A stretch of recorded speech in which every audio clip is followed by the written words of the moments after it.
হাতে যদি সময় থাকে তাহলে ভিডিওটা দেখে যাবেন আর এই মানুষগুলোর জন্য দোয়া করে যাবেন। এমন পরিস্থিতি যেন আর কোনো মানুষের না হয়। এরা হচ্ছে বেদের জাত। আর একটা টাক এসে তাদের ঘরবাড়ি সব কিছু নিয়ে হচ্ছে পুকুরের মধ্যে পড়ে গেছে। দেখেন টাকটা হচ্ছে একবারে উল্টে গেছে আর এই মানুষগুলো হচ্ছে বাসায় বড় দায়।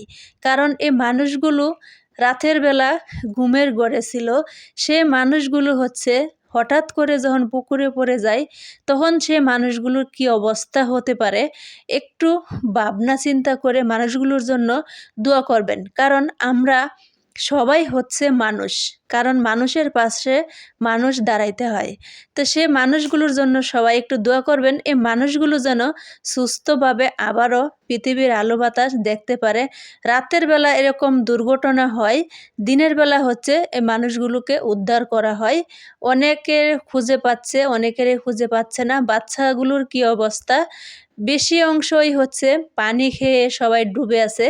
কারণ যেহেতু বাসটা উপরে আছে, ট্রাক উপরে, আর তাদের ঘরবাড়ি তো তাদের তো তেমন দালান কোঠা বাড়ি থাকে না, তাদের হচ্ছে বস্তির মতো এই দিয়ে একটা পাল দিয়ে যাই বলেন একটা বাধা থাকে। বেদের কিরকম ঘরবাড়ি হয় সেটা তো জানেন। তো সেটা তো আর এমনিতে বাসের তলে পড়ে গেছে, তাদের জিনিসপাতি পুকুরের মধ্যে একবারে ভেসে আছে। তো যাই হোক, বেশি অংশই হচ্ছে এরকম অবস্থা। অনেকেই চিল্লাপাল্লা কান্নাকারি করছে, কিছু বাচ্চা খুঁজছে, আবার কাউকে খুঁজে পাওয়া যাচ্ছে না। সবচেয়ে বড় কথা হচ্ছে এই দুর্ঘটনার জন্য কি ড্রাইভারের দোষ? মূলত হচ্ছে ড্রাইভারও কিন্তু পালিয়ে যায়নি, কারণ সে হচ্ছে বাসটা হচ্ছে নিয়ন্ত্রণ হারিয়ে ফেলেছিল। বারবার বাস বলে ফেলছি। বাস হচ্ছে বারবার হচ্ছে এই ট্রাক নিয়ন্ত্রণ হারিয়ে হচ্ছে তাদের এখানে চলে আসে। এসে হচ্ছে ট্রাকের ড্রাইভারও হচ্ছে কোনো রকমে বেঁচে আছে, সেও কিন্তু পানিতে কোনো রকমে বেঁচে সে উঠছে, কিন্তু সে কিন্তু পালিয়ে যায়নি, সে কিন্তু এখানেই আছে। তাকে সবাই মারধর করতে যাচ্ছিল, কেউ ফিরিয়ে নিচ্ছে, কেউ ধরে রাখছে। আসলে তার কোনো দোষ নেই। সে যদি পালিয়ে যেত তাহলে তার ইচ্ছাগত হয়তো, তাহলে সে আগেই পালিয়ে যেত, কিন্তু সে কিন্তু পালিয়ে যায়নি। কিন্তু তারই বা কী দোষ? আল্লাহ মানুষকে কখন কী অবস্থায় রাখে বলা যায় না।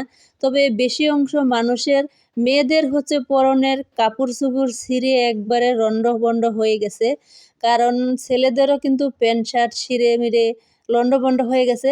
মানে তারা তো রাতের বেলা ঘুমের অবস্থায় ছিল, আর সে সময় হচ্ছে এ ট্রাকটা এসে তাদেরকে জলে নামিয়ে দিল।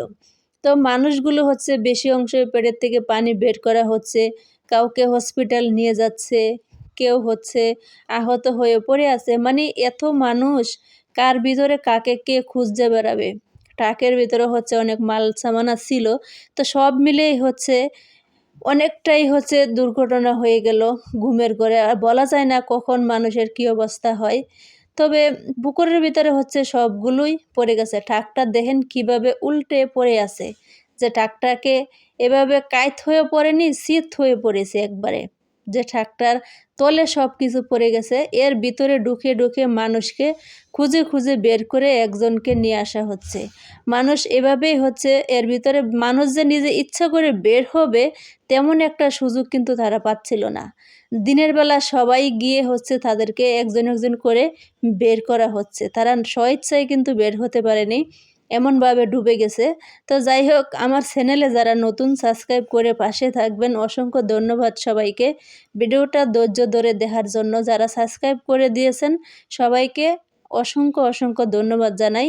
আর এই মানুষগুলোর জন্য দোয়া করবেন, সবাই যেন আবার পৃথিবীতে আবার সুন্দর আলো বাতাস দেখতে পারে। সবার প্রত্যেকটা মায়ের সন্তান যেন তার বুকে আবারও ফিরে আসতে পারে। ধন্যবাদ সবাইকে।